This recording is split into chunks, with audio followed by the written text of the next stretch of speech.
Hello नमस्कार साथियों, आप सबों को फिर से अपना यूट्यूब चैनल माँ आशा ईएस पॉइंट में स्वागत है। मेरे साथियों, इस वीडियो में मैं आपको क्लास 10th संस्कृत के वायरल प्रश्न उत्तर बताने वाला हूं, जो आपके बोर्ड एग्जाम की दृष्टिकोण से बहुत इंपॉर्टेंट है। अगर आप इसको एक बार देख लेते हैं तो ये आपको एग्जाम हॉल में बहुत मददगार सिद्ध होगा। इसी वजह से आप लोग इस वीडियो को ध्यान से अंत तक देखेंगे और ज़्यादा समय आपका बिल्कुल भी नहीं लेंगे। फास्ट में सभी क्वेश्चन को सॉल्व करवा देंगे। चलिए फास्ट में सभी क्वेश्चन को हम लोग सॉल्व कर लेते हैं। तो इसका प्रथम क्वेश्चन है आपके सामने कि उपनिषद किस शास्त्र के सिद्धांतों को प्रकट करता है। तो देखिए, आपकी आसानी के लिए हमने इसका आंसर नीचे में दिए हैं ताकि फास्ट में हम लोग सभी क्वेश्चन को सॉल्व कर पाएँ। तो इसका आंसर हो जाएगा आपको दर्शन शास्त्र। देखिए, अगर अभी तक आपने हमारे यूट्यूब चैनल को सब्सक्राइब नहीं किए हैं तो प्लीज़ एक बार सब्सक्राइब कर देंगे। दूसरा प्रश्न है सत्यमेव जयते किस उपनिषद में है।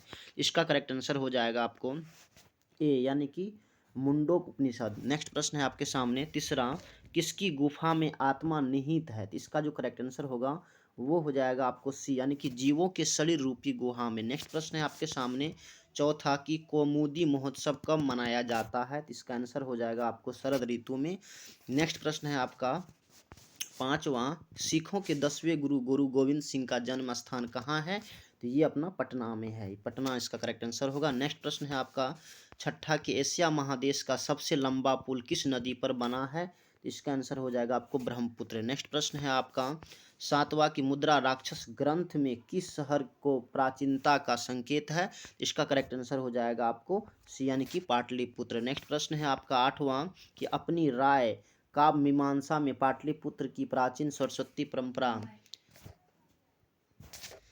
परंपरा का उल्लेख किसने किया। तो इसका जो करेक्ट आंसर होगा वो हो जाएगा आपको सी यानी कि वाल्मीकि जी। नेक्स्ट प्रश्न है आपके सामने नौवां, कि शिव जोड़ उपासक की संधि क्या होगी। तो इसका करेक्ट आंसर हो जाएगा आपको शिवोपासक। नेक्स्ट प्रश्न है आपके सामने दसवां, कि महानगरम में कौन सा समास है। तो इसका करेक्ट आंसर हो जाएगा आपको सी यानी कि बहुव्रीहि। नेक्स्ट प्रश्न है आपके सामने कि प्राचीनम में कौन सा उपसर्ग है। तो इसका करेक्ट आंसर हो जाएगा आपको ए यानी कि प्र इसका करेक्ट आंसर होगा। नेक्स्ट प्रश्न है आपके सामने 12, कि सदैव में किन किन वर्णों की संधि हुई है। इसका जो करेक्ट आंसर होगा वो हो जाएगा आपको बी यानी कि आ जोड़ ए। नेक्स्ट प्रश्न है आपके सामने कि बिना के योग में कौन सी विभक्ति है। तो इसका करेक्ट आंसर हो जाएगा आपको तृतीया विभक्ति है। नेक्स्ट प्रश्न है आपके सामने कि धरेरुत्तमनम क्या है। धारे रुत मर्णः सूत्र का उदाहरण वाक्य कौन है। इसका करेक्ट आंसर हो जाएगा आपको निदेशः सरसाय शतम धारयति। नेक्स्ट प्रश्न है आपके सामने मुनि शब्द में तृतीया बहुवचन का रूप क्या होगा। तो इसका करेक्ट आंसर हो जाएगा आपको मुनि भी, है ना, मुनि भी होगा। नेक्स्ट प्रश्न है आपके सामने पिबती किस धातु का रूप है। तो इसका करेक्ट आंसर हो जाएगा आपको पीव धातु का रूप है। नेक्स्ट प्रश्न है आपके सामने 17, कि साधो किस विभक्ति का रूप है। तो इसका करेक्ट आंसर हो जाएगा आपको सी यानी कि सप्तमी। नेक्स्ट प्रश्न है आपका 18, कि अस जोड़ धातु के लकार लट लकार का रूप कौन सा है। तो इसका करेक्ट आंसर हो जाएगा आपको डी यानी कि अस्ति। नेक्स्ट प्रश्न है आपके सामने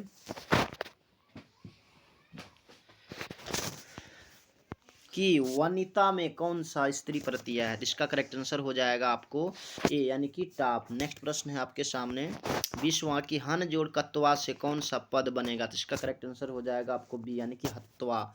नेक्स्ट प्रश्न है आपका 21, मूल जोड़ ठक से कौन सा पद बनेगा। इसका करेक्ट आंसर हो जाएगा आपको मौलिका। नेक्स्ट प्रश्न है आपके सामने लोट लकार उत्तम पुरुष एक वचन का रूप कौन सा है। तो इसका करेक्ट आंसर हो जाएगा आपको सी यानी कि तपानी। नेक्स्ट प्रश्न है आपके सामने 23, कि पितम इस पद का प्राकृतिक प्रत्यय क्या होगा। तो इसका करेक्ट आंसर हो जाएगा आपको ए यानी कि पाजोड़ क्षत्रि। नेक्स्ट प्रश्न है आपके किस शब्द में दा प्रत्यय है। तो इसका आंसर हो जाएगा आपको सी यानी कि एकदा। नेक्स्ट प्रश्न है आपका धर्मांतरम का संधि विच्छेद क्या होगा। तो इसका करेक्ट आंसर हो जाएगा आपको धर्म जोड़ अंतरम। नेक्स्ट प्रश्न है आपके सामने 26, की किस पद में अवयवी भाव समास है। तो इसका करेक्ट आंसर हो जाएगा आपको डी यानी कि यथाशक्ति। नेक्स्ट प्रश्न है आपके सामने 27 कि आलसियों को प्रतिदिन इच्छा भोजन कौन दिलाता था? इसका करेक्ट आंसर हो जाएगा आपको बी यानी कि वीरेश्वर। नेक्स्ट प्रश्न है आपके सामने 28 कि मनुष्य को कर्तव्य और अकर्तव्य का ज्ञान किससे होता है?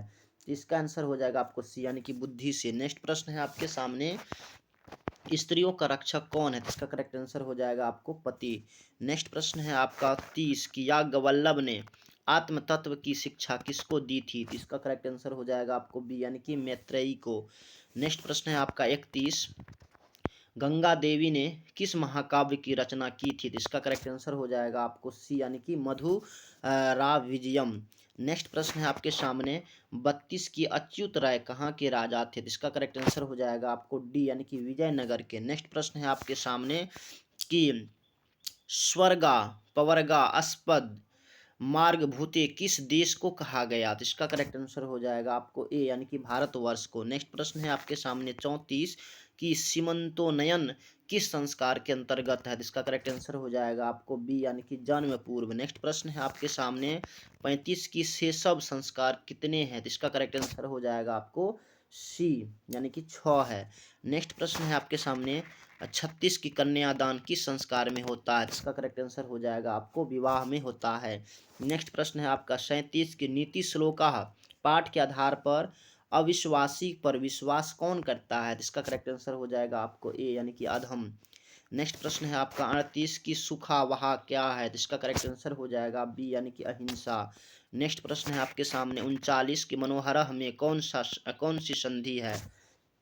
तो इसका आंसर हो जाएगा आपको सी यानी कि विसर्ग संधि। नेक्स्ट प्रश्न है आपका 40 की किस शब्द में प्रति उपसर्ग नहीं है? तो इसका करेक्ट आंसर हो जाएगा आपको डी यानी कि प्रभावमा। नेक्स्ट प्रश्न है आपके सामने 41 की सचिव वा नाम आलस्य का समस्त पद क्या होगा? तो इसका करेक्ट आंसर हो जाएगा आपको सचिवालय। नेक्स्ट प्रश्न है आपके सामने किस समास का पहला पद संख्यावाचक होता है? तो इसका करेक्ट आंसर हो जाएगा आपको सी यानी कि द्विगु। नेक्स्ट प्रश्न है आपके सामने 43 की वृक्षात पत्राणि पतंती वाक्य के वक्षात पद में पंचमी विभक्ति किस सूत्र से हुई? तो इसका करेक्ट आंसर हो जाएगा आपको सी यानी कि अपादाने पंचमी। नेक्स्ट प्रश्न है आपके सामने 44 की क्रिया का आधार कौन सा कारक होता है? तो इसका करेक्ट आंसर हो जाएगा आपको सी यानी कि करण। नेक्स्ट प्रश्न है आपके सामने वयम किस शब्द का रूप है? इसका करेक्ट आंसर हो जाएगा आपको सी यानी कि अस्मद। नेक्स्ट प्रश्न है आपके सामने 46 की जेष्यति किस लकार का रूप है? इसका आंसर हो जाएगा आपको डी यानी कि लिट लकार का रूप है। नेक्स्ट प्रश्न है आपका 47 की किस पद में अक्तिन प्रत्यय है? इसका करेक्ट आंसर हो जाएगा आपको सी यानी कि गति। नेक्स्ट प्रश्न है आपके सामने 48 की लघुतरम में कौन सा तद्धित प्रत्यय है? इसका करेक्ट आंसर हो जाएगा आपको ए यानी कि तरफ। नेक्स्ट प्रश्न है आपका 49 कि कुमार जोड़ डीप में कौन सा शब्द बनेगा? तो इसका करेक्ट आंसर हो जाएगा आपको कुमारी। नेक्स्ट प्रश्न है आपके सामने 50 पीबन में कौन सा प्रत्यय है? तो इसका करेक्ट आंसर हो जाएगा आपको ए यानी कि सत्री। तो मेरे साथियों हमने 50 ऑब्जेक्टिव क्वेश्चन को अभी तक में सॉल्व किए हैं। इनमें आपका कितना सही हुआ है आप हमें कमेंट में बताएंगे। अगर अभी तक आपने हमारे यूट्यूब चैनल को सब्सक्राइब नहीं किए हैं तो प्लीज़ एक बार सब्सक्राइब कर देंगे और अपने दोस्तों को भी शेयर कर देंगे। नेक्स्ट प्रश्न है आपके सामने कि राम प्रवेश राम की प्रतिष्ठा कहाँ थी? तो इसका करेक्ट आंसर हो जाएगा आपको अपने गाँव में। नेक्स्ट प्रश्न है आपके सामने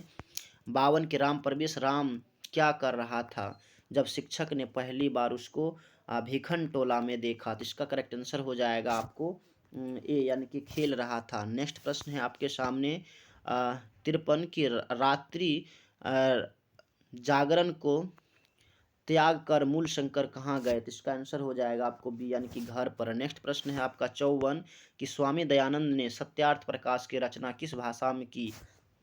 तो बाबू ये जो है ये हिंदी भाषा में किया था। नेक्स्ट प्रश्न है आपका 55 कि दान धर्मादिकम चरतु भवाम बाघ को यह उपदेश किसने दिया? इसका करेक्ट आंसर हो जाएगा आपको ऋषि ने दिया था। नेक्स्ट प्रश्न है आपका 56 कि न दातव्यम न दातव्यम यह उक्ति किसकी है? तो इसका करेक्ट आंसर हो जाएगा आपको ए यानी कि शल्य का। नेक्स्ट प्रश्न है आपका 57 कि शरीर के नष्ट होने के बाद भी किसका नाश नहीं होता? तो बाबू ये गुण है। कौन है? गुण है। नेक्स्ट प्रश्न है आपके सामने कि अहिष्णुता को जन्म कौन देता है? तो अहिष्णुता को जो जन्म देता है वो होता है द्वेष। कौन होता है? द्वेष होता है, ध्यान रखेंगे। नेक्स्ट प्रश्न है आपके सामने 59 कि मनुष्य को कर्तव्य और अकर्तव्य का ज्ञान किससे होता है? तो इसका करेक्ट आंसर हो जाएगा आपको सी यानी कि बुद्धि से। तो मेरे साथियों हमने 59 ऑब्जेक्टिव क्वेश्चन को इस वीडियो में सॉल्व किए हैं।